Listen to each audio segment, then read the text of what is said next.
70 साल के एक बूढ़े व्यक्ति ने 80 वर्ष के अपने बड़े भाई पर केस किया, एक केस दायर किया, और वो केस बड़ा अनोखा केस था।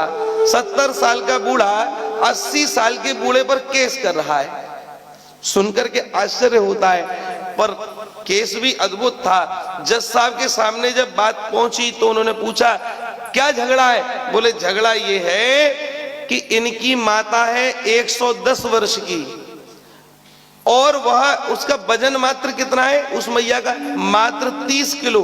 ध्यान से सुनना, उसका वजन 30 किलो, 110 वर्ष की मैया, और वो बड़े भाई के पास रहती है। छोटे भाई बार बार उससे प्रार्थना करता है, बोले ये मेरे घर पर रहने आ जाए, तो ये मेरे, पर बड़ा भाई भेजता नहीं है। तो छोटे भाई ने मुकदमा किया, बोले माँ का बेटा मैं भी हूं, इस माँ की सेवा का अधिकार मुझे भी मिलना चाहिए। तो जज साहब ने बड़े भाई से, क्या क्यों जी, 40 साल से आप सेवा कर रहे हो? बोले जी कर रहा हूं, और मुझे बड़ा सुकून मिलता है, बड़ा अच्छा लगता है, पर मैं अपने स्वर्ग को अपने से दूर करना नहीं चाहता। ये मेरा छोटा भाई मेरे स्वर्ग को मुझसे चाहता, कदापि नहीं दूंगा। छोटे भाई से पूछा, क्यों, आप क्यों चाहते हो? बोले मैं इसलिए चाहता हूं, एक तो मैं माँ का बेटा हूं, और दूसरा मेरे जो बड़े भाई हैं ना, ये वृद्ध हो चुके हैं, अब माँ की उतनी सेवा नहीं कर पाते, माँ की उतनी सेवा नहीं कर पाते, ये वृद्ध हो गए, कुछ सेवा का भाव मुझे भी मिले, मुझे भी लाभ मिले, इसलिए मैं चाहता हूं। सारे लोग मौन हो गए, जज साहब मौन हो गए। क्या, किसके पक्ष में ये फैसला लिखो, किसके पक्ष में?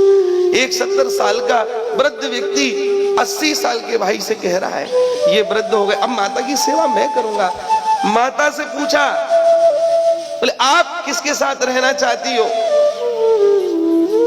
माता ने कहा, मेरे लिए तो दोनों ही मेरे फूल हैं, जहां आप निर्णय लिख दोगे मैं तो वहीं रहूंगी। 30 वर्ष की बूढ़ी माँ जो व्हील चेयर पर जज साहब के सामने बैठी थी, हाथ कपकपा रहे थे, वो 80 साल के वृद्ध के भी हाथ कपकपा रहे थे, 70 साल के वृद्ध के भी हाथ कपकपा रहे थे, पर 70 साल के जब व्यक्ति की मन स्थिति को जज साहब ने देखा कि अत्यंत हृदय से ये प्रार्थना चाहता है कि मैं सेवा करूं, नेत्र सजल हो रहे हैं, जज साहब ने छोटे भैया के पक्ष में फैसला लिख दिया कि अब मैया की सेवा छोटा भाई करेगा,